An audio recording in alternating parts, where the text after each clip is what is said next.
घोर काली अंधियारी रात, दूर दूर तक रोशनी का बिंदु तक नजर नहीं आ रहा। रात मानो काले सागर सी चारों ओर लहरा रही हो। उस पर साए साए करती हवा का शोर और शोर से खड़कते सूखे पत्ते बदन में कपकपी पैदा कर रहे थे। हर कदम पर खौफ और जान का खतरा बरकरार था। मन कोस रहा था उस पल को जब वह कॉल आया था कि जल्दी मुझसे मिलने आ जाओ, कुछ बहुत जरूरी बात बतानी है। उत्सुकता भी लालच से कम नहीं होती। हम निकल पड़ते हैं बिना सोचे समझे, महज यह जानने के लिए कि आखिर माजरा क्या है। भले ही खोदो पहाड़ निकले चूहिया पर, हम तो ऐसे मशक्कत करने लगते हैं जैसे किसी ने खजाने का पता बता दिया हो। पर आज यदि आकाशवाणी भी मुझसे कहे कि इस घने जंगल में खजाना गड़ा हुआ है, तो भी मैं कहूंगा कि कृपया खजाने की बजाय यहां से बाहर जाने का रास्ता बताएं। मन को स्थिर रखने के लिए हास्य, विनोद, तर्क वितर्क सब व्यर्थ लग रहे थे। बस एक रस से मन भर रहा था, और वो है भयानक रस। जहन में डरावनी आवाजों का शोर सुनाई दे रहा था जो वास्तव में आ ही नहीं रही थी। मन जब भयभीत होता है तभी सारी भूतिया फिल्मों के सीन याद आने लगते हैं जो मन को और अधिक खौफजदा कर देते हैं। मैं अपनी उधेड़ बुन में बेतहाशा भागे जा रहा था, तभी मुझसे कुछ टकराया। मैं जोर से चीख पड़ा। कुछ तो था, शायद कोई जानवर या फिर भूत। भूत के ख्याल से ही मेरे दौड़ने की गति तेज हो गई, मानो पैर में पहिए लग गए। बिना मंजिल और रास्तों के यहां वहां भटकता हुआ मैं बहुत थक गया। अंधेरे में कुछ सूझ भी नहीं रहा था। मैं एक बड़े से पेड़ के तने से टिक कर बैठ गया। मैंने बेग से पानी की बोतल निकाली, पर पानी खत्म हो गया था। बोतल के पेंदे में चुल्लू भर पानी बचा होगा। विचार तो आया कि इसी में डूबकर मर जाना चाहिए। इस खतरनाक जंगल में भूतों के हाथों मरने से तो अच्छा यही उपाय है। पर इंसान आखिरी सांस तक भी जीने की चाह कहां छोड़ता है। मैंने बोतल में बचे एक दो घुट पानी को पीकर ही अपनी प्यास बुझाई। मोबाइल की बैटरी भी डाउन थी। पता होता ऐसी मुसीबत में फंस जाऊंगा तो कभी गाने नहीं सुनता। मोबाइल की मध्यम रोशनी में मुझे अपने सामने कुछ दिखा। लगा जैसे कोई उल्टा लटका हुआ है और जिसके बाल जमीन को छू रहे हैं। जान हलक में आ गई। मैंने कसकर अपनी आंखें मिच लीं। भगवान को न मानने वाला मैं तेज आवाज में हनुमान चालीसा पढ़ने लगा। भूत पिशाच निकट नहीं आवे, महावीर जब नाम सुनावे। मन में सकारात्मक ऊर्जा का संचार हुआ और हिम्मत भी आ गई। मैंने आंखें खोली। मोबाइल की मध्यम रोशनी में सामने देखा तो बरगद की जड़ हवा में लहराती हुई दिखी। जान में जान आई। मैंने राहत की सांस ली। राहत कुछ पल की ही थी। मैंने देखा दूर दो चमकीली आंखें मुझे देख रही हैं। बस आंखें ही दिखाई दे रही थीं। ये भी पहचान पाना मुश्किल था कि यह आंखें इंसान की है या हैवान की। बड़ी भयानक आंखें लग रही थीं। मैं पैर को सिर पर रखकर वहां से भागा। अब भी लग रहा था कि वह आंख मुझे ही घूर रही है। दौड़ते दौड़ते मैं एक कुएं के पास पहुंच गया। लगातार भागने के कारण प्यास से गला सूख गया था। कुएं में पानी है यह पता करने के लिए मैंने कुएं में पत्थर फेंक कर देखा। पत्थर के नीचे गिरते ही छपाक की आवाज आई। कुएं में पानी तो था, पर पानी निकालने का साधन नहीं था। अमावस होने के कारण आसमान में चंद्रमा भी नहीं था कि जिसकी चांदनी में कुछ देख सकूं। मैं कुएं की मेड़ के पास खड़ा होकर हाथ से टटोलकर बाल्टी या रस्सी ढूंढ रहा था। तभी मेरे हाथ में मोटी सी रस्सी आई। मैंने तुरंत रस्सी को कसकर पकड़ लिया और खींचने लगा। मैं रस्सी खींचता रहा, पर बाल्टी ऊपर नहीं आई। माजरा क्या है यह जानने के लिए मैं कुएं में झांकने लगा। तभी किसी ने मेरे कंधे पर हाथ रखा।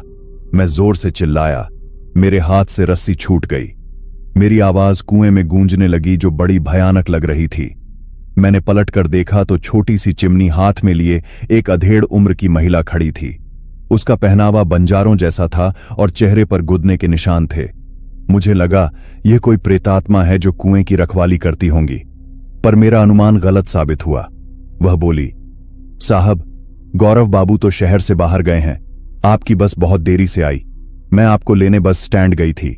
जब बहुत देर इंतजार के बाद भी बस नहीं आई तो मैं जंगल में लकड़ियां लेने चली आई।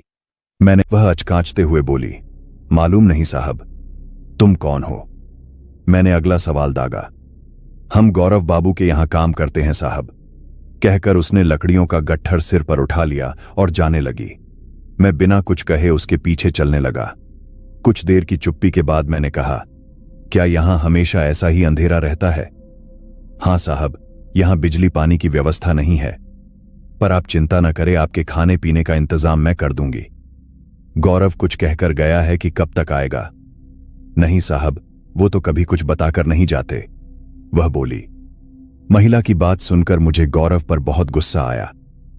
आप चिंता न करें साहब, गौरव बाबू जल्दी ही आ जाएंगे, वह मुझे दिलासा देते हुए बोली। हुंकार में उत्तर देकर मैं चुपचाप उस महिला के पीछे चलता रहा। थकान से अब मन ने सोचना भी बंद कर दिया। कुछ ही देर बाद हम एक जर्जर से मकान के सामने पहुंच गए। सिर से लकड़ियों का गट्ठर गिराकर वह महिला बोली, लो साहब, आ गया घर। आप मुंह हाथ धोकर आराम करो, तब तक मैं आपके लिए खाना पका देती हूं। मैं बूथ बना उस खंडहर जैसे घर को देखने लगा। क्या सच में गौरव यहां रहता है? कैसी भयानक जगह है। खिड़कियां टूटी हुई हैं, दरवाजे पर दरारें इतनी ज्यादा है कि दरवाजे का होना न होना एक बराबर है। आसपास सिर्फ घना जंगल है। कुछ तो गड़बड़ है। मुझे विचारों में खोया देख वह महिला रसोई घर से चिल्लाकर बोली, अरे साहब, कहां खो गए? यहां आपके शहर जैसे मकान नहीं मिलेंगे। जंगल में यह जगह मिल गई वही बहुत है, वरना पहले तो गौरव बाबू तंबू लगाकर रहते थे। ये घर किसका है? मैंने तेज आवाज में पूछा। पता नहीं साहब, बहुत समय से खाली पड़ा हुआ था। मैं जंगल में लकड़ियां लेने आती हूं तो अक्सर इधर से ही निकलती हूं। यह घर गौरव बाबू को मैंने ही बताया था। इसी बात से खुश होकर उन्होंने मुझे काम पर रख लिया। मैं अब सीआईडी का एसआईपी प्रद्युम्न बन गया और उस महिला से सवाल खोद खोद कर पूछने लगा, तुम कहां रहती हो? मेरे इस सवाल पर वह कुछ देर चुप रही, फिर बोली, साहिब, मैं तो बस्ती में रहती हूं। मैंने घर की ओर कदम बढ़ाते हुए अगला सवाल किया, तुमने गौरव को अपनी बस्ती में घर क्यों नहीं बताया? बताया था साहब, पर वो बोले, मेरा काम इन जंगलों में ही है, इसलिए यहीं रहूंगा। उसकी आवाज सामान्य ही थी। अब मुझे उसकी बात पर यकीन हो गया। आश्वस्त होकर मैं मकान के अंदर आ गया। रसोई घर के ठीक सामने एक कमरा था, जहां से लालटेन की मध्यम रोशनी आ रही थी। मैं उसी कमरे के अंदर चला गया। कमरा साफ सुथरा दिख रहा था। मैंने अपना बैग रखा और सामने दीवार से लगे पलंग पर बैठ गया। अचानक रसोई घर से बर्तन गिरने की आवाज आई। मैंने कमरे में बैठे हुए ही पूछा, सब ठीक तो है ना? उधर से कोई जवाब नहीं आया। मन फिर आशंका से घिरने लगा। मैं उठा और रसोई घर की ओर जाने लगा तो कमरे की खिड़की के बाहर लालटेन की मंद रोशनी में एक साया दिखाई दिया। मैं ठिठक गया। साया अचानक पलक झपकते ही ओझल हो गया। मेरा दिमाग काम करना बंद हो गया। चित्रलिखित सा मैं जस का तस खड़ा रहा। दूर जंगल से सियारों के रोने की आवाजें आने लगीं। एक साथ कई सियारों के रोने की आवाज बड़ी भयंकर लग रही थी। चारों तरफ घना जंगल, साए साए करती हवा और झींगुर का शोर मन में दहशत पैदा कर रहा था। खिड़कियों के टूटे हुए पलड़े हवा के झोंकों के साथ चरमराहट की आवाज करते हुए कभी बंद हो जाते तो कभी खुल जाते। मैं खिड़की की ओर गया और टूटी हुई खिड़की से बाहर झांकने लगा। तभी मुझे महसूस हुआ जैसे मेरे पीछे कोई खड़ा हुआ है। मेरी घिघी बंध गई। हिम्मत करके मैं जैसे ही पलटा तो चीख पड़ा, अरे साहब, हम हैं मुड़िया। माचिस की तीली खत्म हो गई है। आपके पास माचिस है क्या? मेरा दिल जोर जोर से धड़क रहा था।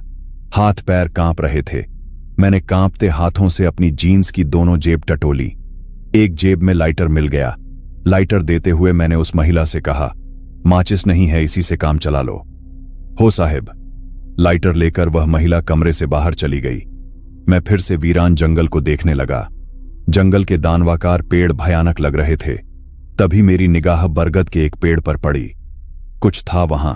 मैं कमरे से बाहर निकला और पेड़ की तरफ तेज गति से बढ़ने लगा। अंधेरा इतना ज्यादा था कि हाथ को हाथ नहीं सूझ रहा। उस पेड़ पर वो सफेद रंग की लहराती आकृति क्या थी? राहुल को भूत प्रेत पर जरा भी विश्वास नहीं था। वह एक क्राइम रिपोर्टर है, इसलिए हर घटना को वह ऐसे देखता जैसे किसी अपराधी के विषय में जानकारी जुटा रहा हो। वह बेखौफ आगे बढ़ता जा रहा था। वह बरगद के पेड़ के पास खड़ा हो गया। आसपास के ही किसी पेड़ से उल्लू की आवाज आ रही थी। तभी राहुल के कान में किसी ने उसका नाम पुकारा, राहुल, राहुल। गर्दन घुमाकर राहुल ने जैसे ही मुड़कर देखना चाहा, एक जोरदार तमाचा उसके गाल पर पड़ा। अचानक हुए इस प्रहार से वह तिलमिला उठा। गाल को सहलाता हुआ वह चारों तरफ घूम गया। दूर दूर तक कोई दिखाई नहीं दिया। अब तक हर घटना को विज्ञान से जोड़ने वाले राहुल को आज न जाने क्यों अपनी दादी द्वारा सुनाए भूतों के किस्सों पर यकीन होने लगा। पसीने की बूंदें उसके माथे पर झलक आईं। उसने घर लौटना ही उचित समझा। वह घर की ओर जाने के लिए 2-4 कदम चला ही था कि उसके गले में एक फंदा कसने लगा और फिर एक तेज झटके से उसे किसी ने ऊपर खींच लिया। वह हाथ पैर चलाता हुआ बरगद के पेड़ की जड़ से बंधा हुआ हवा में झूल रहा था। जड़ उसके गले को कसती जा रही थी, मानो जैसे अजगर अपने शिकार को जकड़ रहा हो। अचानक जड़ की पकड़ ढीली हो गई और राहुल धड़ाम से नीचे गिर गया। खांसता हुआ वह हौले से खड़ा हुआ। बरगद की सभी जड़ें लहरा रही थीं, मानो शैतान के आने की खुशी में नाच रही हो। राहुल बदहवास सा वहां से भाग गया। भागता हुआ वह अचानक ऐसे रुक गया जैसे तेज स्पीड से आती गाड़ी में अचानक ब्रेक लग गए। सामने का मंजर देखकर राहुल की हवाइयां उड़ गई। जिस कुएं के पास उसे वह अधेड़ उम्र की महिला मुड़िया मिली थी, उसी कुएं की मुंडेर पर सफेद चेहरे और धंसी हुई बिना पुतली वाली आंखों की मुड़ियां चल रही थी। दूध से सफेद चेहरे पर हरे रंग के गुदने के निशान उसके चेहरे को और अधिक भयानक बना रहे थे। राहुल की हालत पतली हो गई। वह पत्थर की मूर्ति बना उस महिला को आंखें फाड़े देखता रहा। कनपटी से रिसती हुई पसीने की धार गले तक आ गई। महिला ने राहुल को देखा और बत्ती सी दिखाकर हंसने लगी। उसके दांत और मुंह ऐसे लग रहे थे जैसे अभी किसी का खून पीकर आई है। महिला ने अपना एक हाथ आगे बढ़ाया। जैसे जैसे हाथ आगे बढ़ता उसकी लंबाई भी बढ़ती जाती। हाथ राहुल के गले तक आया। राहुल हिल पाने में भी असमर्थ था, जैसे वह जम गया हो, जैसे किसी ने उसे कसकर बांध दिया हो। हाथ गले तक आया, लेकिन गले के पास आते ही हाथ ऐसे थर्राया जैसे बिजली का झटका लग गया हो। हाथ तेजी से पीछे चला गया और उसी के साथ वह आकृति भी, जो कुएं की मुंडेर पर खड़ी थी। राहुल अचरज में पड़ गया। उसे लगा जैसे किसी ने उसके सारे बंधन खोल दिए। उसने अपने दोनों हाथों को गर्दन पर लगाया तो उसके हाथ में बजरंगबली के मंदिर का धागा आया, जिसे उसकी मां ने यह कहकर पहनाया था कि बेटा, भले तू भगवान को नहीं मानता, पर फिर भी उनके लिए सब उनकी संतान ही है। कभी तू किसी मुसीबत में होगा तो वह तुम्हारी रक्षा करेंगे। राहत की सांस लेकर आंख बंद करके राहुल ने आस्था से भगवान को धन्यवाद किया। आज वह भूत और भगवान दोनों में यकीन कर रहा था। मुड़िया को इस तरह देखकर अब घर जाना राहुल को ठीक नहीं लगा। कैसे भी करके इस जंगल से निकल जाऊं या फिर यह काली खौफनाक रात बीत जाए। राहुल के ये 2 ही मुख्य लक्ष्य थे। राहुल को गले में पड़ी सोने की चेन से कीमती व सूत का धागा लग रहा था, जिसकी वजह से वह इस भयावह जंगल में अब तक जिंदा खड़ा है। उसी के भरोसे उसे यह विश्वास था कि वह इस जंगल से सुरक्षित निकल जाएगा। अचानक राहुल को गौरव का ख्याल आया। वह बातों को रिकॉल करने लगा। मेरी गौरव से कल रात को बात हुई। उसने मुझे बताया था कि सुबह जल्दी निकल जाना, क्योंकि यहां सिर्फ एक ही बस आती है।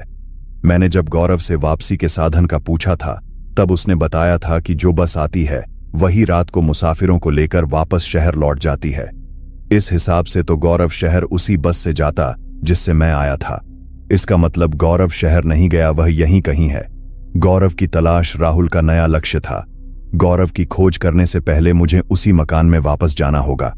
हो सकता है वहां से कुछ सुराग मिल जाए, राहुल बुदबुदाते हुए बोला। राहुल डरते सहमते घर की तरफ चल पड़ा। पगडंडी पर चलते समय वह यह सोचकर कांप गया कि इसी रास्ते से वह कुछ देर पहले मुड़िया के साथ आया था। क्या वाकई मुड़िया चुड़ैल है? अगर हां तो वह अब क्यों नहीं आ रही? क्या वह उसी जर्जर मकान में रहती है या उस कुएं में? ऐसे न जाने कितने सवाल राहुल के मन में किसी अबूझ पहेली की तरह चल रहे थे। मन कहीं बिजी हो गया था, जहां सिर्फ प्रश्नों की बौछारें हो रही थीं। उत्तर न मिलने पर मानो लाइफ लाइन खत्म हो जाएगी। सोच विचार करते कब रास्ता कट गया पता ही नहीं चला। राहुल एक बार फिर से उसी जर्जर मकान के बाहर खड़ा था। इस बार वह अंदर जाने की हिम्मत नहीं जुटा पा रहा था। वह चुपचाप घर के बाहर खड़ा घर को देख रहा था। रात के करीब 2:30 बज रहे थे। रात और गहरा गई थी। घर में जल रहे लालटेन बुझ गए थे। चारों ओर घुप अंधेरा और सन्नाटा पसरा हुआ था। जो होगा देखा जाएगा, ऐसा सोचकर मन को मजबूत करके राहुल ने घर में प्रवेश किया। वह सबसे पहले रसोई घर में दाखिल हुआ। चूल्हे में अब भी गर्म नारंगी अंगारे दहक रहे थे। चूल्हे पर रखी हांडी से राहुल ने ढक्कन हटाया तो गर्म भाप के साथ चावल की खुशबू आई। चूल्हे के पास लाइटर रखा हुआ था। राहुल ने लाइटर उठाया और उसे जलाया। मंद रोशनी में उसे दीवार पर टंगा हुआ लालटेन दिखा। राहुल लालटेन के पास गया और उसे जला दिया। राहुल ने लालटेन लिया और घर का मुआयना करने लगा। घर में गौरव के कई सारे सामान मिले। एक डायरी भी थी जिसकी लास्ट एंट्री आज सुबह की थी। गौरव ने लिखा था, आज की उपलब्धि का जश्न अपने अजीज दोस्त के साथ। इसका अर्थ यह है कि सुबह तक गौरव यहां था। उसकी ऐसी क्या उपलब्धि थी जिसे वो मुझे बताना चाहता था? उसके गायब होने के पीछे कोई साजिश तो नहीं? गौरव जंगल की जड़ी बूटियों पर रिसर्च कर रहा है। वह जंगलों में उगने वाले जंगली पौधों से मिलने वाली दवाई के बारे में एक बार बोला भी था कि उसे संजीवनी मिल गई है और यह रिसर्च तहलका मचा देगी। कहीं यही वो उपलब्धि तो नहीं है? पर इससे किसी और को क्या समस्या होगी? ऐसे अनेक प्रश्न चक्र की तरह राहुल के मन में घूम रहे थे। अपने होठों पर उंगली रखे विचार की मुद्रा में राहुल ने खिड़की की तरफ देखा तो चौंक गया। एक जोड़ी आंखें खिड़की की दरार से उसे ही देख रही थीं। डर के कारण राहुल के हाथ से लालटेन छूट गया। कमरे में घुप अंधेरा हो गया। लाइटर जलाकर राहुल खिड़की की तरफ बढ़ता हुआ चिल्लाकर बोला, कौन है उस तरफ? वह खिड़की के पास पहुंचा तो वहां कोई नहीं था। जैसे ही वह मुड़ा, वही सफेद धसी हुई आंखों वाला चेहरा उसके ठीक सामने था। राहुल के हाथ से लाइटर छूट गया। बाहर से कौवे की कर्कश कांव कांव की आवाज आ रही थी। ऐसा प्रतीत हो रहा था जैसे सैकड़ों कौवे एक साथ चिल्ला रहे हों। अचानक एक कौवा खिड़की से होता हुआ कमरे के अंदर आ गया। कौवे से बचने के लिए राहुल झट से बैठ गया। उसने हाथ से टटोलकर लाइटर उठाया। लाइटर की रोशनी से देखा तो न ही वहां वह भयानक मुड़िया थी और न ही कौवा। वह खड़ा हुआ और तेजी से कमरे के कोने में रखे लालटेन की ओर गया। उसने लाइटर से लालटेन जलाया तो देखा, लालटेन जिस जर्जर सी लकड़ी की मेज पर रखा था उसके नीचे एक छोटा दरवाजा था। उसने तुरंत उस मेज को उठाकर दूसरी जगह रखा और दरवाजा खोल दिया। वहां सीढ़ियां थीं। राहुल ने लालटेन लिया और सीढ़ी उतरने लगा। यह तहखाना जरूर बहुत से रहस्यों से पर्दा उठाएगा, ऐसा सोचकर राहुल तेज कदमों से सीढ़ी उतरने लगा। वह 2-4 सीढ़ी उतरा ही था कि अचानक उसका पैर फिसल गया और लुढ़कता हुआ वह तहखाने के फर्श पर आ गया। लालटेन का कांच टूट गया और उससे केरोसिन रिसकर फर्श पर फैल गया। तहखाने में घुप अंधेरा हो गया। राहुल ने खड़े होने की कोशिश की तो दर्द से कराह उठा। उसके पैर की नस चढ़ गई थी। वह रेंगता हुआ आगे बढ़ने लगा। हाथों के सहारे आगे बढ़ते हुए उसका हाथ किसी चीज से स्पर्श हुआ, जैसे ठंडा पड़ गया शरीर हो। राहुल का दिमाग सुन्न होने लगा। अनेक अनुमान उसके जहन में दौड़ने लगे। अरे लाश! डर से कांपते होठों से वह बड़बड़ाया, कहीं गौरव की ही लाश तो नहीं है? इस विचार से ही वह सहम गया। उसने हड़बड़ी में लाइटर निकाला और उसकी रोशनी उस तरफ डाली जहां वह लाश पड़ी थी। जैसे ही लाश के मुंह पर रोशनी पड़ी, राहुल चेहरा देखकर चौंक गया। मुड़िया, सफेद झक चेहरा, अंदर धसी हुई खुली आंखें और वहीं गुदने के हरे निशान। राहुल रेंगता हुआ डर से पीछे हटा तो एक बार फिर किसी से टकराया। राहुल को लगा अब उसकी मौत ही उसके सिर पर खड़ी है। गले से थूक गटक कर वह मुड़ा। गौरव, कुर्सी से बंधा हुआ गौरव था। वह जिंदा है या बेहोश, यह देखने के लिए राहुल कुर्सी का सहारा लेकर खड़ा हुआ। उसने गौरव की नाक के पास अपनी उंगली लगाई। सांसें चल रही थीं। तुरंत गौरव की रस्सी छुड़ाकर राहुल ने गौरव को झकझोरा। गौरव ने हौले से आंखें खोली। सामने राहुल को देखकर गौरव ने उसे गले से लगा लिया। मैंने इसे नहीं मारा राहुल। गौरव ने राहुल से ऐसे कहा जैसे वह अदालत में जज से अपनी बेगुनाही की गुहार लगा रहा हो। राहुल ने कहा, कल जब तुमने कॉल किया तब तो सब कुछ सही था। अचानक ये सब कैसे हुआ? तुम्हें किसने बांधा और यह औरत कैसे मरी? गौरव कल हुई घटना राहुल को बताने लगा। तुम्हें पता ही है राहुल, मैं पिछले 2-3 सालों से जंगल में रहकर यहां पाई जाने वाली दुर्लभ जड़ी बूटियों पर रिसर्च कर रहा हूं। यह तहखाना ही मेरी लैबोरेटरी है जिसके बारे में सिर्फ मुड़िया जानती थी। वह भी जड़ी बूटियों की जानकर थी और मेरी मदद किया करती थी। एक दिन मुझे वह सफलता मिल गई जिसके लिए मैं रात दिन जी तोड़ मेहनत कर रहा था। मैंने ऐसी दवाई बना ली जिसके सेवन से बूढ़ा इंसान भी फिर से जवान हो जाएगा। यही जरूरी बात तुम्हें बताने के लिए कॉल किया था। ऐसा ही एक कॉल मैंने आयुर्वेद चिकित्सा संस्थान के प्रमुख को भी किया था। उन्हें भी मैंने यहां बुलाया, पर वो बिना पूरी बात जाने यहां आने के लिए राजी नहीं हुए। मजबूरन ये गुप्त बात मुझे उन्हें बतानी पड़ी। मैं इसी चेयर पर बैठा आगे की रणनीति की योजना बना रहा था। तभी मुड़िया मेरे लिए चाय लाई। मैंने चाय पी, उसके बाद अचानक सिर घूमने लगा। उसके बाद मैंने खुद को चेयर से बंधा हुआ पाया। मुड़िया मेरे सामने खड़ी हुई थी। उसने मेरी बात सुन ली थी। दवाई का रहस्य वह जान गई थी। वह मुझसे दवाई मांगने लगी। मैंने कहा भी कि अभी इंसानों पर प्रयोग नहीं किया है, उसके लिए मुझे अनुमति लेनी होगी। मैंने उसे यकीन भी दिलाया कि यह दवाई उसे जरूर दूंगा, बस कुछ समय और इंतजार कर ले। पर वह नहीं मानी और उसने मेरी लेबोरेटरी में रखी सारी दवाई खा ली। दवाई खाने के कारण अचानक उसके शरीर का रंग सफेद हो गया। उसकी आंखें अंदर धंस गईं। वह छटपटाने लगी। मैं बंधा हुआ था, चाहकर भी कुछ नहीं कर सका और मेरी आंखों के सामने ही वह तड़पते हुए मर गई। गौरव की आपबीती मेरे अलावा कोई और भी सुन रहा था और वह थी तहखाने की सीढ़ियों पर खड़ी हुई मुड़िया। अब भी वह भयानक लग रही थी, पर उसकी आंखों में अपनी गलती का पछतावा साफ झलक रहा था। अचानक उसके चेहरे के भाव बदल गए। वह दोनों को क्रोध से देखने लगी। उसकी लाश फर्श पर थी। लालटेन का केरोसिन फैलकर उसकी लाश तक आ गया था। जैसे ही वह हमला करने के लिए गौरव पर झपटी, राहुल ने केरोसिन की धार पर लाइटर जलाकर फेंक दिया। हल्की सी चिंगारी पाते ही केरोसिन ने आग पकड़ ली।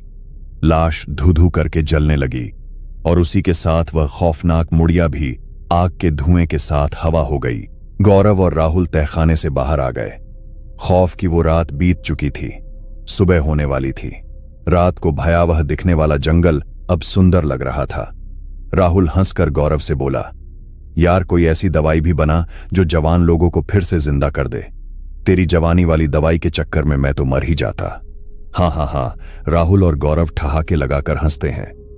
तो आज की कहानी आपको कैसी लगी? आशा करता हूं कि आपको ये कहानी पसंद आई होगी। ऐसे ही रोमांच और डरावनी कहानी सुनने के लिए हमारे चैनल को सब्सक्राइब कर लीजिए। हम मिलते हैं आपसे एक और कहानी के साथ। तब तक के लिए ख्याल रखें अपना। अलविदा।